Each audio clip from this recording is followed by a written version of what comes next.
mempresentasikan tugas kami.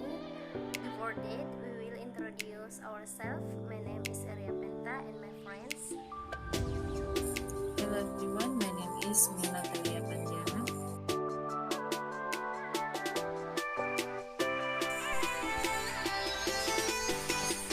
Kami dari kelompok 2 akan menjelaskan mengenai aturan internal profesi. Kode etik profesi bisa bersifat global seperti yang dikeluarkan ISBA atau International Ethics Standard Board for Accountant, atau nasional dan yang bisa ditegaskan dengan kode etik KAP. Prinsip-prinsip dasar mengenai kode etik menjadi kerangka konseptual yang wajib diterapkan akuntan ketika yang pertama mengidentifikasi ancaman atau threats terhadap kepatuhan atas prinsip-prinsip dasar. Yang kedua, mengevaluasi seberapa signifikannya ancaman yang diidentifikasi. Yang ketiga, melakukan pengamanan atau safeguard untuk mengeliminasi atau menekan ancaman ke tingkat yang dapat diterima. Seorang akuntan profesional wajib mematuhi prinsip-prinsip dasar sebagai berikut, yaitu yang pertama integritas, yaitu lugas dan jujur dalam semua hubungan profesional dan bisnis. Yang kedua objektif, yaitu tidak membiarkan bias atau tekanan dari pihak lain. Yang ketiga kompetensi dan kehati-hatian profesional, yaitu memelihara pengetahuan dan keterampilan profesional. Yang keempat konfidensialitas, yaitu menghormati kerahasiaan informasi yang diperoleh dari hubungan profesional dan bisnis. Yang terakhir, perilaku profesional, yaitu memenuhi ketentuan undang-undang dan aturan. Secara umum, ancaman terhadap kode etik profesional antara lain: yang pertama, ancaman terhadap kepentingan pribadi atau self-interest threat. Yang kedua, ancaman akibat mereview pekerjaan sendiri atau self-review threat. Yang ketiga, ancaman berkenaan dengan nasihat yang diberikan atau advocacy threat. Yang keempat, ancaman karena kedekatan atau familiarity threat. Yang kelima, ancaman intimidasi atau intimidation threat.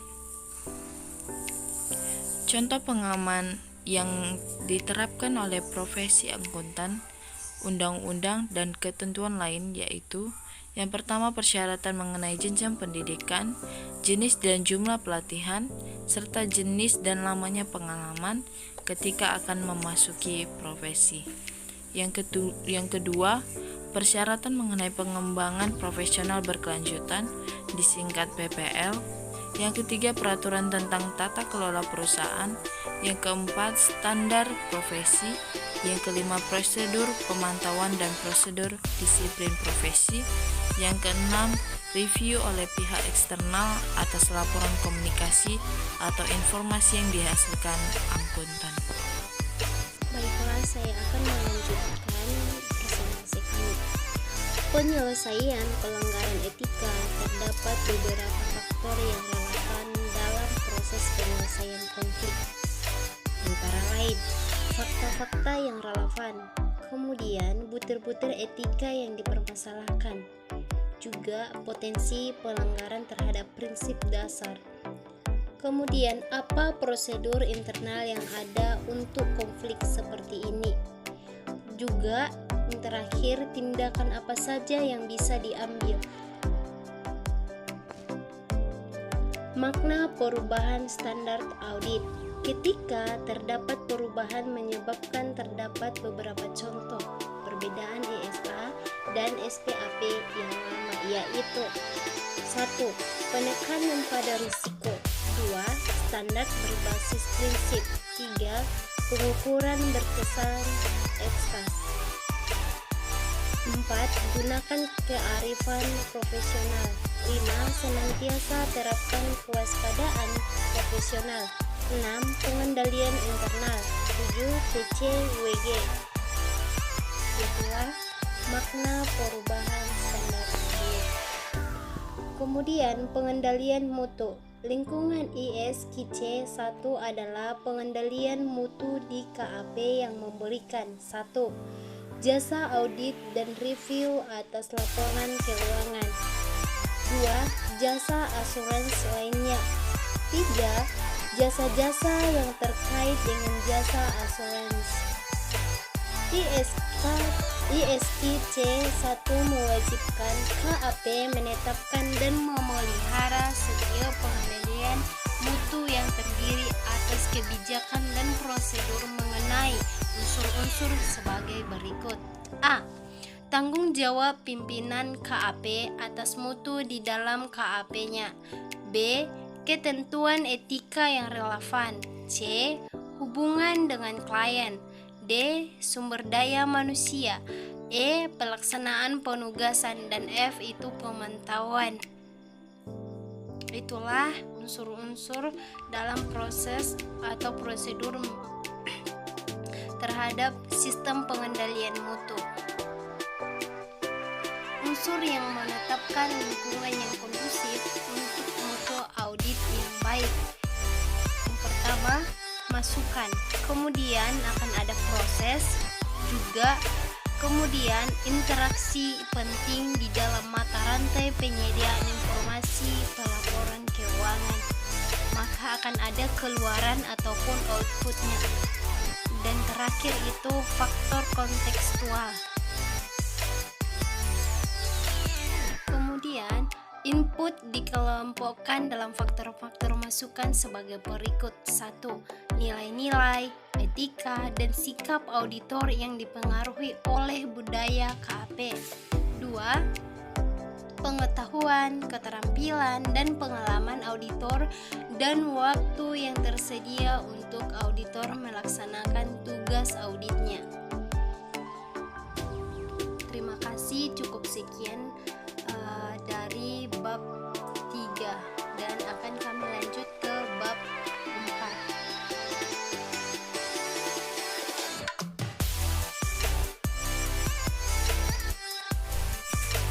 Selanjutnya kami akan menjelaskan mengenai tanggung jawab hukum dari bab 4.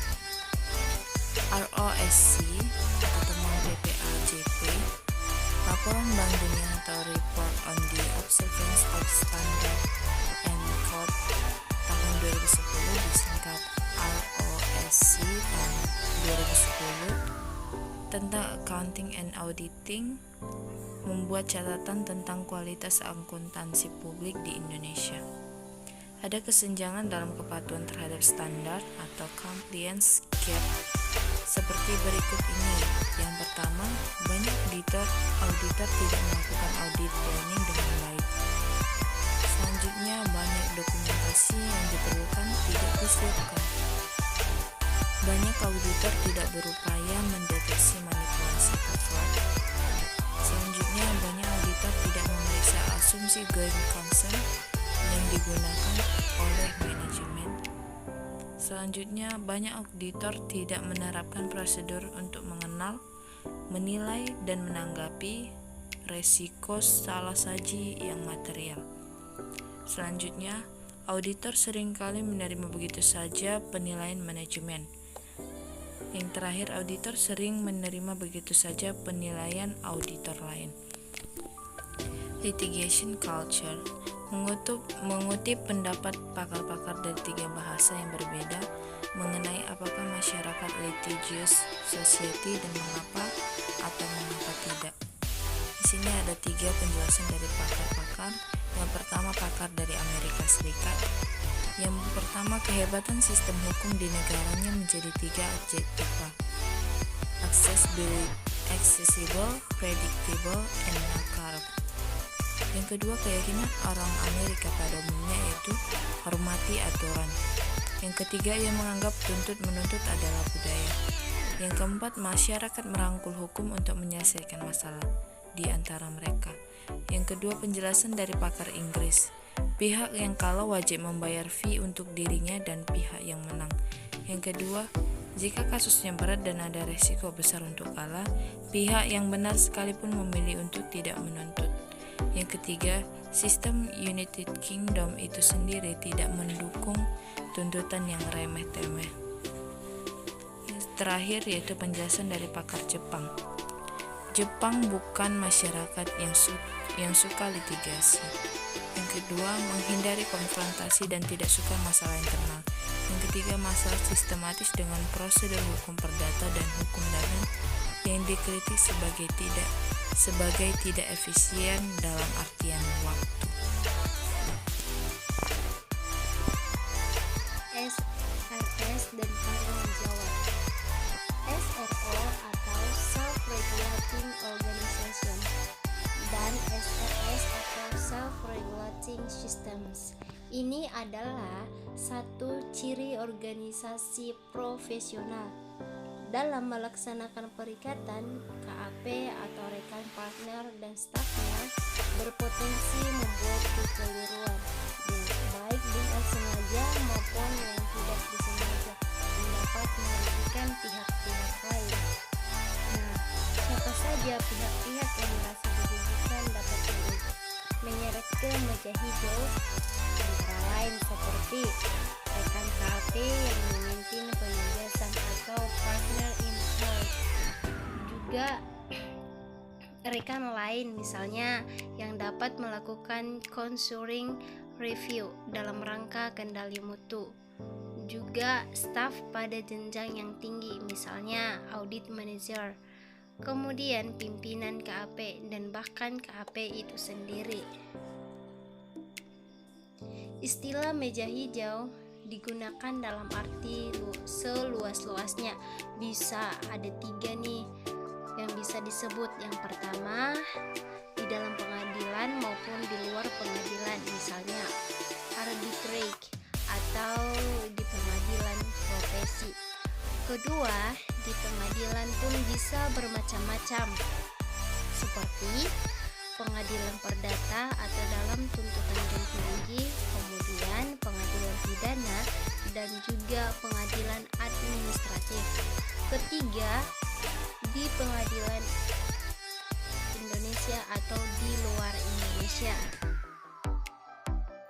Contoh kasus Indonesia yang menarik perhatian publik atau melalui media umumnya misalnya ada 2 contoh kasus yang di sini. Pertama, berkenaan dengan BUMN yang gagal atau kinerjanya di bawah harapan dalam upaya IPO atau Initial Public Offering.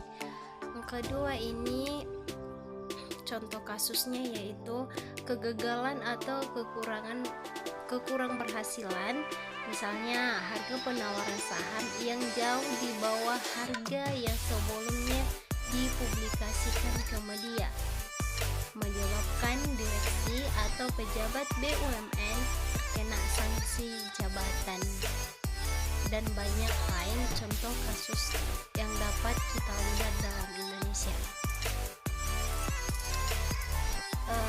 Jika ada kesalahan dalam membuat PPT ini, kami mohon maaf. Semoga bermanfaat. Sekian dan terima kasih. Itulah hasil presentasi kami.